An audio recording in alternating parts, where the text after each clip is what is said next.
Good morning, everyone. I'd like to give a report on what happened at the AWC KUK Band SACOM subcommittee meeting last week, held in Carlsbad, California, hosted by Viasat. The work of the subcommittee is focused primarily on airing 793, or Project Paper 793, dealing with a transition away from copper coaxial and copper quadrax wiring to fiber optics to support multi-beam antennas. There's another element to that work that is scoping out whether it makes sense for us to develop a standard for a second KUK band SATCOM on board the aircraft. Airing 791, 2, and 3 sort of revolve around a set of fittings that can span, 3 to 5 frames, and by that nature, it's considered a large antenna. And large antennas are subject to special rules, primarily because of the fact that they can interact with the underlying aircraft structure, and so there has to be accommodations made for the assembly that's installed outside to not create any strain or stress on the underlying aircraft structure, which could, create some issues with it. So there's been quite a body of evidence around work you have to do around large antennas, and recently EASA issued a certificate, a memorandum. This is it right here, CMS 013 issue 1. So here's the memorandum that they issued back in April this year. This has been an ongoing development for many years, and of course the FAA has something along these same lines. But this was an interesting memo because, of course, it's available to us to review. But the big takeaway from it is the distinction between what's a large antenna versus a small antenna. And so here you can see this discussion. So here they say small antenna installations, mainly characterized by their footprint being confined between two adjacent frames and two adjacent stringers. So basically one bay, if you will, within the aircraft. And these frame spacings, they are variable depending on the aircraft, but they're roughly 21 to 25 inches. You could certainly cantilever beyond it slightly in your strengthening, but by and large, that's the footprint of what they would consider a small antenna. And this is important because a small antenna, we could, for example, have 4 or 6 hard fittings to hold it without any accommodation to slip hitch. But if we start to span frames, we then have to have some ability for the outlying structure to give or slip, to not crimp the underlying structure. And so when we've talked about a 4 fitting solution or a 4 lug solution, the problem has been that if you have to have slippage, you end up with one critical fitting. Airbus still maintains that you could develop a fault-tolerant fitting, where basically at one location you would have 2 attach points, so it would be like 2 fittings in one place. But the idea being that there could be some independence in their fault tolerance. However, it's a difficult subject. Boeing has been opposed generally to this issue of a 4 lug solution, as recommended 6, and that's what we've documented in airing 792, where our smallest assembly, it spans 3 frames. It's approximately 50 inches long. So the issue is there reason for us to look at another provision, if you will, for a second antenna or an alternate antenna that could fit within this frame bay? And if it could, then we could provide relief on some of the structural requirements that have to be provided. As it turns out, we looked at, from the best we can tell, the Starlink antenna, the Hughes duplex antenna, the Stellar Blue antenna, and so forth. And what we're finding is they seem to be a little bit bigger than the space it's allowed for. It's borderline. Some of them are like 30 to 40 inches rather than, 20 to 25 inches. So, they probably would be better served by spanning three frames rather than two and cantilevering. And I think it would probably violate these boundaries that EASA had set aside. So we'd like to communicate this information to our technical community and get some feedback. It's been hard, of course, but that would be, Kuiper, Telesat, ESA, the OneWeb, Hughes, ESAs, and so forth, and see where they're going and whether there's reason to believe they could build an antenna that would be considered a small antenna. I think if what we find is that they're all just a little too big for this constraint, that that there's no support for the second antenna assembly, and that we'll wed ourselves to the existing 791, 23 assembly, and within that space, we know we can install two antennas. Now, the ThinkCom 25 17 Plus is an example of that, but there could be others, and there certainly is room up there for two LEO antennas or two ESAs, and they could be dissimilar. But it still creates a challenge for us because in the 791, 792 configuration, we don't have an Ethernet connection that we think we can get above 100 megabits per second.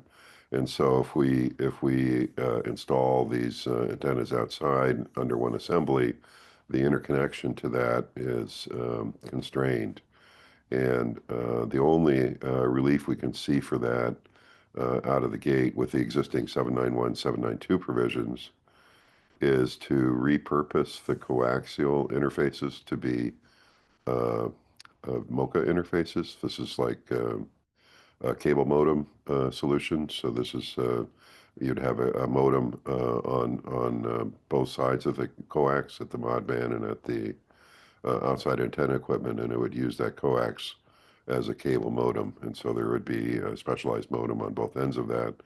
But that could deliver, somewhere on the order of 2 gigabits per second on each of the coaxes, and that would give us enough bandwidth to support modem outside and two antennas.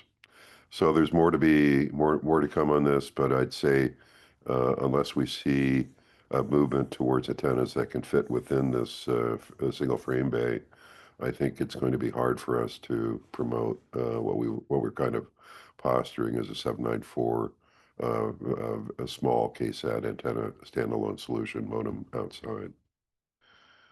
And that brings me to discussion around this. So when we talk about installing two antennas, um, and not necessarily, we're not talking about multi-beam where we have two networks available through a single antenna. I'm talking about two separate antennas that each have the ability to communicate to a second or a different satellite network. And if they could be supported by their own servers, then we have basically two standalone networks. And if that's the case, and if there's some independence between the two, we can demonstrate a fail operative capability. And I wanted to explain sort of what's driving these thoughts and where that's driving us in standardization. So um, I'll share this presentation in the EASA um, uh, uh, memorandum to the Architecture and Interoperability Mural. I have just in the presentation, I just have a little personal note of introduction talking about the fact that we're starting to see a fairly widespread installation of two SATCOM terminals, that being, Starlink. Of course, those are two terminals dedicated to Starlink, so they're both dependent on the same satellite network. But we have the multi-orbit initiative moving forward with pretty good adoption, over 600 aircraft to be equipped this year. And these terminals, while it's a single antenna, they can actually talk to two separate satellite services, a GEO and a OneWeb LEO solution. Um, we know that passenger connectivity is a hallmark feature that airlines are delivering to passengers, and so their reliability is becoming more and more a factor. The airlines are putting more and more eggs into this basket, and the idea of having a fault tolerant or reliable solution is attractive to that marketplace. Um, so we're in the mix of considering what to do and how to support a dual solution in our standards for 793. All we can really consider for a dual solution is one that's embedded within the same assembly.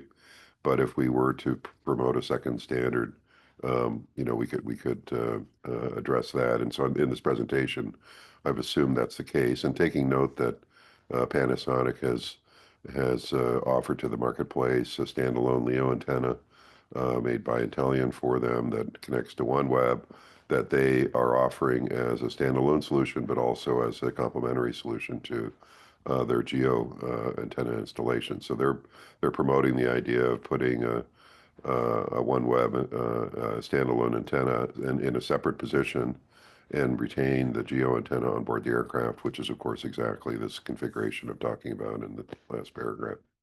So we're going to acknowledge that that exists, but whether or not AWC moves forward in developing a standard for that second position is not at all certain yet. Um, Underpinning the whole sort of regulatory basis when we talk about redundancy, you can't but talk about hazards and threats and design assurance levels and security assurance levels and so forth. And the bottom line is KSAT's at the bottom of that order. It's considered a level E commercial off-the-shelf service. Um, there's no easy way to elevate that certification, certainly on the software side, to anything higher because the software development it's very complex and distributed, and we just don't have the development background to support that at least in a reasonable manner. So we have to assume KSAT retains its level E status, and then also taking account into the fact that the onboard equipment is really just one small piece of the chain. There's a lot of equipment in the road between an onboard client and a terrestrial server, that being, the radio itself, which is made up of different components, a server, a modem, and an antenna primarily, a space segment, a gateway to land the traffic onto the terrestrial base, and then connecting into the internet and then the internet itself. So all of these tandem components contribute to the overall networking service. And when we talk about design assurance level, a lot of times we're just talking about the onboard piece. So even if we elevated the onboard piece, there would still be questions about these other components that aren't on board. Bottom line is, I just think we have to assume it's a level E service. Um, the good news is that we have the ability to communicate to more than one satellite network. There's a few elements that have to come along with that. Every network needs a modem, a dedicated modem, and every network needs beams both to and from the satellite in order to support that. So if you have more than one network, you're going to have multiple beams, whether within one antenna, a multi-beam antenna, or two separate antennas, and you're going to need multiple modems. And those modems could be installed in the mod band, which we call modem in the mod band, or MIM, or those modems could be installed in the antenna itself, and we call that modem in the outside antenna equipment, or MIO. If you have the same satellite network, and this would be, for example, two antennas connecting to Starlink, the problem is that while each antenna could be talking to a different satellite within the Starlink network itself is inherently uh, subject to single thread failures. And we've already seen two or three outages just in the last 6 months where the entire Starlink network went dark. So by and large, while we could argue, especially with LEO applications for GEO, if you're in a given region, one satellite serving that region, if that satellite fails, you many times will lose service in that region. For LEO, it's a little different, or MEO, because the satellite that's servicing a given region changes. You get satellites kind of passing over, and the service is handed off between those satellites. So in a non-geostationary orbit, you don't fall subject for an extended period of time, typically, a loss of communications due to a single satellite failure, whereas in GEO, it could be indeterminate how long that coverage issue would show up. But nevertheless, even though individual satellites you could recover from, or at least they would only provide momentary outages, they all communicate to teleports. There's always choke points in these satellite networks, and that's the issue. So, but the good news is, if you were to communicate with two different satellite networks, uh, uh, you can demonstrate that there's no common elements between them. Ultimately, their point of presence going to the internet, there could be some commonality within the internet itself, but by and large, we would treat those as being fully independent. So no common mode failure between satellite networks. That's a really important point. That's one of the elements that's also driving on the L-band side the desire to use Iridium and Inmarsat as a fail-operative combination rather than two Inmarsat or two Iridium networks.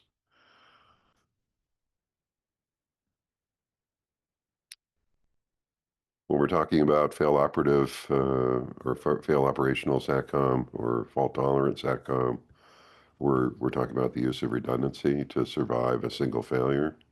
And so we need two independent satellite networks, as I've been talking about. You'd also need two different antennas, because if one antenna goes down, and if it's a multi-beam antenna, for example, then you're going to lose access to both networks. So that becomes a choke point. So you really need two antennas to be fail operational. You also need two servers, because the server itself could fail. That's the gateway to the onboard equipment.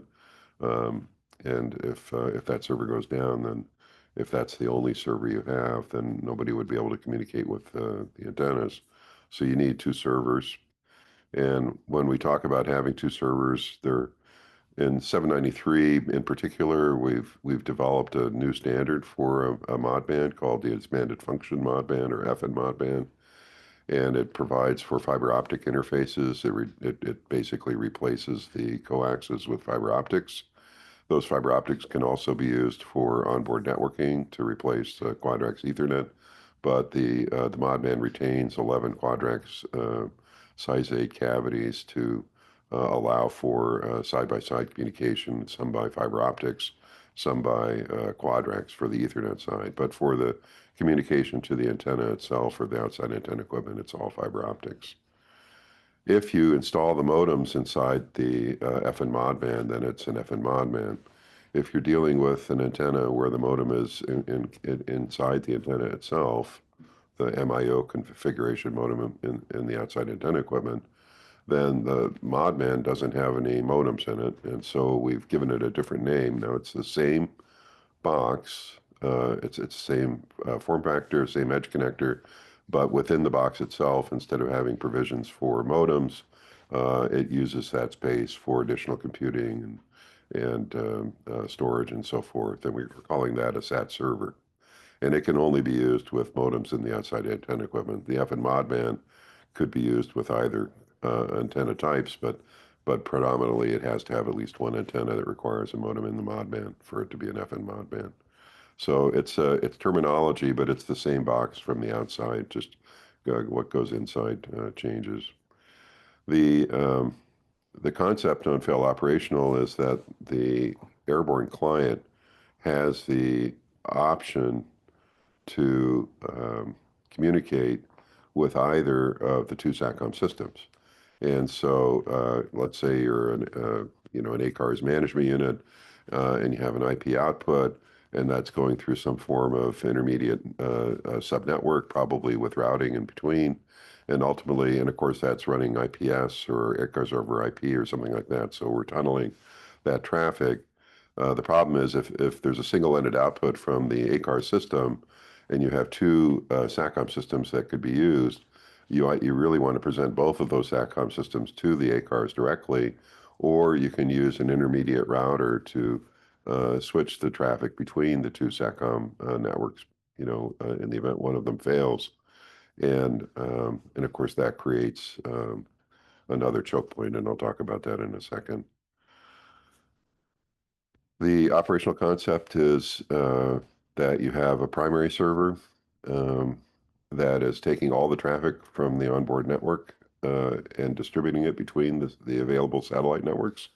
So if you have, for example, a LEO network and a GEO network on board the aircraft and they're up and running, the primary server would take the traffic and it would say, okay, this traffic, let's send that over the LEO network. Oh, this traffic, let's send it over the GEO network. So it would providing that packet switching sort of capability to make best use of those satellite networks. There could be cost or performance preferences to drive the traffic. It's also possible that all the traffic would be directed to one of the satellite networks, and if it fails, then all of the traffic is moved to the other satellite network. It's really all programmable. The secondary server really in this case is sitting there only taking the traffic that the primary server is giving it to it and then communicating it over its attached satellite networks. So the secondary server is just accepting whatever traffic it's given and to manage that. In the event that the primary server fails, then all of the traffic has to be switched to that secondary server, and that's that function I was just talking about, that there has to be some capability of switching the traffic either through VLAN ID and using a routing approach or through dedicated ports on the client. Um, I've mentioned the SAT server. Again, it's designed to support modem and the outside antenna equipment. Again, it's an FN modman without the modem bank. And so the difference between the two, the FN modman hosts that modem bank. It is the configuration we've been using in KSAT up until now. Because of the power and space limitations, its processing and mass storage may be greatly constrained in comparison to what the SAT server could offer. So the SAT server is trading off that modem bank for additional processing and mass storage. And the idea around the SAT server is that it supports an open source container software architecture. So it makes it very easy for third parties to develop software that could be hosted on this standalone server. And by and large, it's really a general purpose server. It has a very extensive I/O. Again, probably support for at least 72 fiber strands. Each strand can support 10 gigabits per second. 11 quadrax inputs, which can be ganged together to support gigabit and possibly 2.5 gigabit Ethernet. So you could have as many as 2.5 gig, or at least 1 gig Ethernet interfaces. It also has support for some 429 receivers and some discrete inputs and outputs, and of course power input. On the case of power, what when we talk about fail operative, we have to be a little bit careful in that we're talking about fail operative for certain elements, but there are some elements that we may still stay single thread, and power is one of them. So it still seems reasonable that the external power provided to both SAT Network 1 and SAT Network 2 could be from the same source. It could be possibly different airborne power supplies, but right now we're assuming it's single thread. There's there's enough power already in the KPSU, most likely, to support multiple antennas in one assembly. If we had a second assembly separated from the first assembly, there would be another uh, power supply interface into it, which would allow us to transmit power. It could be completely independent of the first antenna. This is an area I think we still need some dialogue on how we want to architect it, whether we can retain this single thread for power supply, or if we have to have a fault tolerant solution for the power supply. That's still to be determined. And as I mentioned on the onboard networking, we each of the servers is providing a full complement of I/O to connect to the onboard systems. If we have two servers, The question is, does every client connect to both servers and allow each client to make that decision of which server it wants to communicate with? Or should there be, or in some cases, will there be an intermediate router or switch that would stand between the onboard client and the two SATCOM servers, and then would direct the traffic to one or the other depending on how it's commanded. And of course, if that were the case, that intermediate switch router is a choke point, and for example, maybe that component, which we would rather not install another component, but if we had another component, maybe that's level D or higher design assurance level, and that could be already part of an aircraft network today. Just before I jump off of this, I just want to reiterate that what we're doing in 793 is developing a standard that could be used. Sorry, that could be used by other non-SATCOM networks, and in particular, we've been talking to the Electronic Flight Bag Subcommittee. They've developed the aircraft interface device, which is a heavy I/O sort of emphasis, but doesn't have a lot of processing capability. It has some for sure, but it would benefit from having an additional server capacity. So the 793 server form factor could be used in other frameworks, not just for SATCOM. And again, it's got these interfaces, which I think I've already described. To put this fail operative discussion into context, and I want to talk about L-band SATCOM and if you will, safety communications. A single L-band system is made up of a radio and an antenna. It connects to a single satellite network. For safety applications, it has to be shown to be compliant from a performance standpoint to meet these standards like RCP 240 and RSP 180. Typically, the software for these radios is designed to level D, and that's to address the minor hazard. The minor hazard that we're dealing with is loss of function, and inherently it's a single thread solution. There are multi-channel solutions where you have some redundancy within the radio where they can put up a second or third radio channel. It's still talking to the same satellite. It's just additional radio channels, and so those channel cards can provide a little bit of redundancy. The the objective or the area of interest right now is to try to provide an alternative to carrying HF radios. So, the first radio we ever brought to the airplanes, I think I've found evidence certainly preceding 1910. I know this is crazy early days, but there was a push very early on to bring radios to the airplane. They're all shortwave. It really wasn't until World War II that we kind of transitioned away from HF towards VHF, although HF remains our long-range communications technology. And it's served aviation well for over 100 years. It's done remarkably well and largely unchanged in all these years, although there are some HF radio developments, primarily around digital HF, that could even squeeze a little bit of more performance out of it. But the bottom line is, uh, it's it's um, it's a technology that just cannot deliver the kind of performance that we're really looking for that VHF or SATCOM can deliver. And so, for these reasons, uh, the operational benefit of having a higher performance data link on board the aircraft and voice, because you have to have voice as well.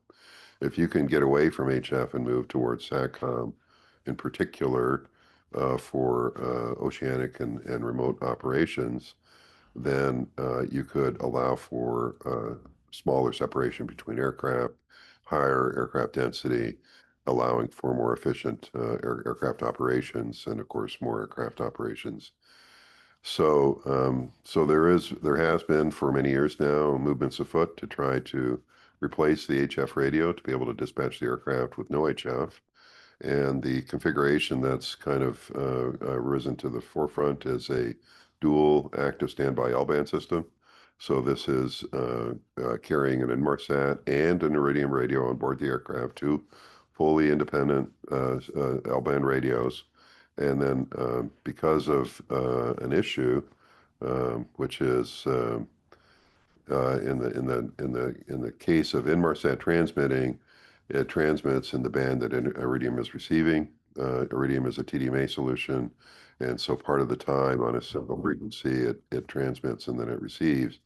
And Inmarsat happens to transmit in a band adjacent to that, and uh, energy in those transmissions can overwhelm the Iridium radio receiver.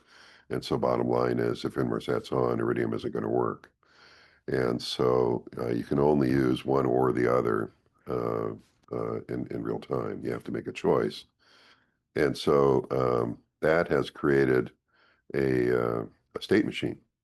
So the onboard network has to be configured to say, okay, right now let's make the Inmarsat radio the master and Iridium the standby.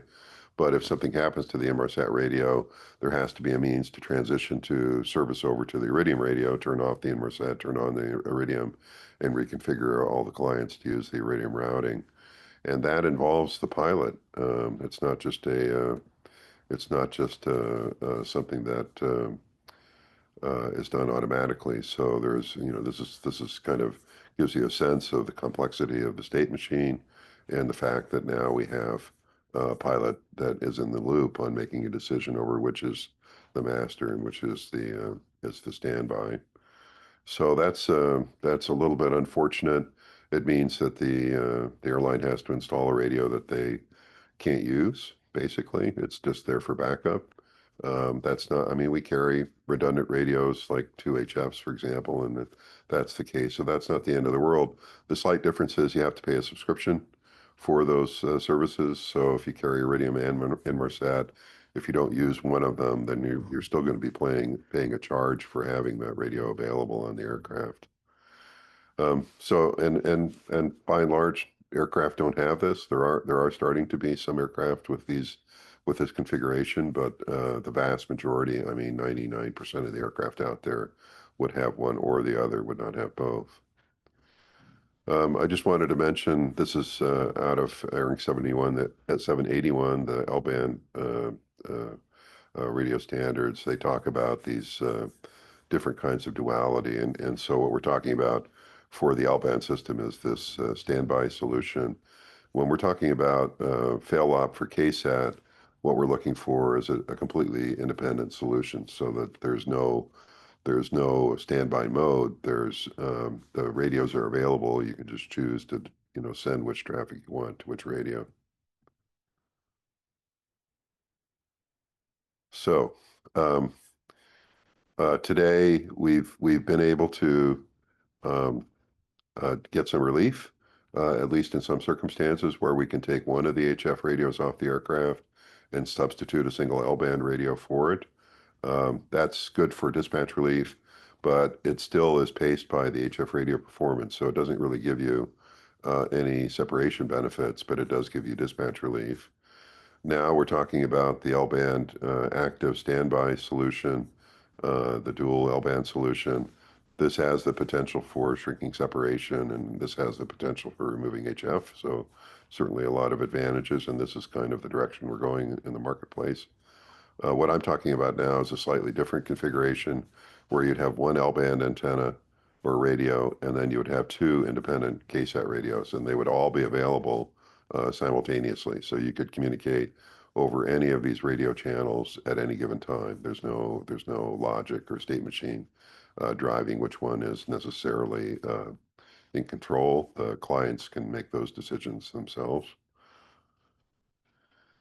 So effectively, what we're trying to do is take these two KSAT radios and replace one of these L-band radios. So that's the goal here in this discussion is to substitute the second L-band radio with two KSAT radios.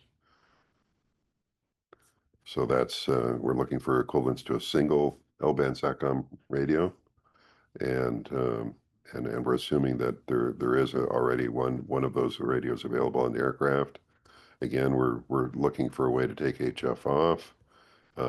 Again, they're both available simultaneously, and again, there's no pilot action needed. It's really a network routing decision over how the data is moved between them. So when we're looking from a certification standpoint, there are sort of hallmark attributes that have to be considered, and this discussion, these next few slides, are really just a starting proposition to have a dialogue with the regulators to see their willingness or interest in moving in this direction, taking into account the fact that we've tried to move away from design attributes as a means of certification to performance-based elements. And I think we can demonstrate from a performance-based standpoint that this dual KSAT solution is quite robust in spite of the fact that it's a level E solution. So, so we believe if we have two independent KSAT systems that there is independence of failure modes, and then we'll have to demonstrate that each network isn't truly available on those flights, and taking into account that every KSAT network doesn't necessarily have global coverage. So just because you have two KSAT networks doesn't mean that they serve the route that you're going to fly on, because they would both have to be available for the entire route. And so the bottom line is some KSAT networks may not perform that well, so they may not be a good candidate for this. Some KSAT networks may not have coverage in the area of interest, and so they may not be a candidate for this solution. So not every KSAT network is necessarily a qualified solution in the mindset of what we're trying to do here. Um, we need to be confident that we're not dealing with a single design shortcoming that would take out both radio services. So that really comes through the architecture.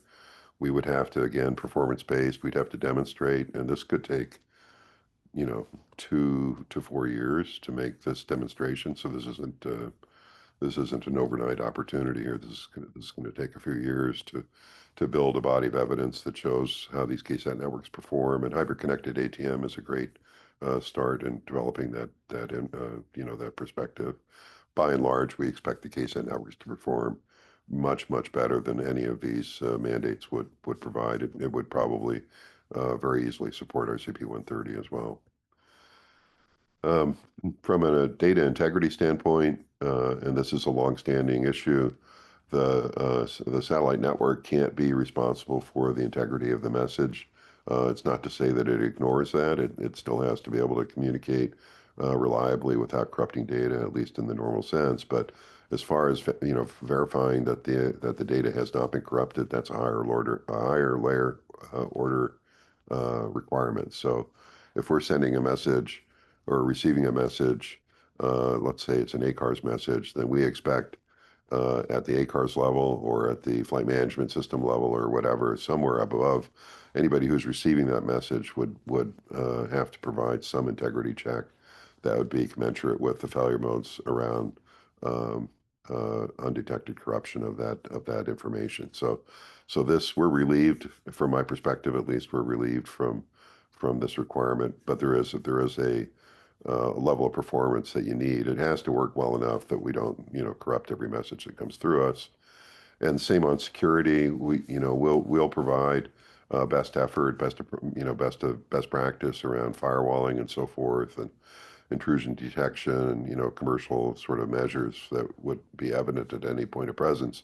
But we're talking about higher layer solutions on top of that, and primarily we're talking about tunneling technology, where the traffic is managed at a higher layer above us and tunneled through the SATCOM network, as well through the internet and on to the end system. So integrity and security are both requirements that really fall on the shoulders of the users of the network, not so much the network itself.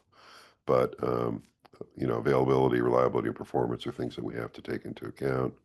Just from a kind of numbers perspective, and again, this is really just a starting proposition. D178 gives you options in some cases, and it also shows up in DO356 for security assurance, where you can take two, if you can show that you have two independent processes of a layer lower than the design assurance or security assurance of a layer you're interested in. So let's say you have a major failure or a major threat that would normally mandate a level C mitigation or platform. But if you can show you have independence between two services that are operating at one layer below, so you have a DAL C mandate, but if you can deliver two independent DAL D mitigations that each provide that function, but have no independence, are independent between each other, then collectively those two DAL Ds can be used instead of a DAL C solution. So that this is a huge opportunity. Unfortunately, DO-178 doesn't extend that down to DALEs. So there's no foundation for two DALEs equal a DAL-D, and there's reasons for that argument, at least generically. But I think if we look into this more specifically for our solution, I think we can make some inroads on this argument. The bottom line is what I'm suggesting is that this single radio, it should be equal to a DAL-D software integrity. In this case, we have two DAL-Es, and what I'm trying to suggest is if we could accept that those two DAL-Es are equivalent to a DAL-D, then we have a way forward. And I know there's some subtleties in this, and we'll just have to kind of let this run its course and see what the willingness is to support it. On the hardware side, it's a better story. We're probably actually looking at, MTBFs of something like, 10,000 hours, 10 to the minus 4, maybe, 20, 30, 40,000 hours, but in that range, that would be typical of a single installation. But in this case, I said, what if we set a 100,000 hour requirement? And in this case, if we have two really run of the road systems, as long as they're independent, then we could achieve 10 to the minus 6. So we could even go well beyond this requirement for fairly modest independent solutions. I mean, that's the beauty of independent redundancy. Again, the integrity managed a higher layer, authentication managed a higher layer, and as I mentioned, we would prefer to provide parallel interfaces to each onboard client. That sort of eliminates any choke point, but it is certainly viable to use a switch in between, but that switch is probably going to have to be elevated to level D in order to make this story work. And so I'm going to finish on this slide. There's like 60 slides past this that go through each of these configurations, but this is what I wanted to bring to um, the architecture and interoperability group, in particular, awareness of what are the end state configurations. Because we've looked kind of on our roadmap and we said, well, here's a multi-orbit solution and here's maybe a dual solution, but there's flavors, there's shades inside those. And so I've gone through in really gory detail and looked at what all of these different configurations could be. And so this is a summary of that, just kind of going across one row. The first column, do you have a single server or dual server? So let's just take the multi-orbit solution that's coming into the market today. So that's a single beam radio, um, but it has multiple modems inside with a single server, so it can communicate. In this case, it can communicate to LEO or MEO. So it would be using a modband solution, and it's a modem in the modband. It could be, it in some cases. Well, I'll just leave it at that. So antenna one has interface with the modband. The modems are in the modband. Satellite network one is prime. Maybe that's the LEO network. Satellite network two is backup. Maybe that's the GEO network. So if the antenna failed, we would not have fail-op. If the server failed, we would not have fail-op. But if one of the two SAT networks failed, we would have fail-op. So in this circumstance, if one satellite network fails, we still can survive that. So it does have some fail-op capability, but just on this, off the airplane, not so much on board the aircraft. If you had a multi-beam antenna, so this would be an antenna that could support, for example, LEO and GEO at the same time. And so it looks the same from this perspective, but over here, what I've shown is that you could be communicating with satellite network one and satellite network two at the same time, but it doesn't change the fail-op sensitivities. It's still a single beam solution, a single server solution, and it still has one antenna. If you put two servers into that multi-beam antenna, you would now have a second server. In this case, assuming the modems are in the mod band, it could have been a SAT server with MIO for that. It's a multi-beam antenna. Never, no, sorry, I have to follow this correctly. Yeah, so these are still using modem in the because of the multi-beam nature. These are modems in the mod band, and so here the benefit is now you could survive a single server. So you could take a multi-beam antenna with two servers, distribute the beams between the two servers, and now you could survive one of the servers failing. But if the antenna goes down, everything goes down with it. If you had integrated antennas, so this is like, just think the 2517 is an example, but it could be two LEO antennas, and I'll kind of show you how that would look different. So this would be like the 2517, where you have one antenna that's relying on modems inside the mod band, but you also have another antenna in the same assembly, but in this case, the modem is in the outside antenna equipment. So that's what the 2517 Plus looks like. Has one server with two antennas. So again, it can communicate with both networks simultaneously. And now you can recover from one of those two antennas failing, but you're still single threaded on the server. And of course, you got two satellite networks.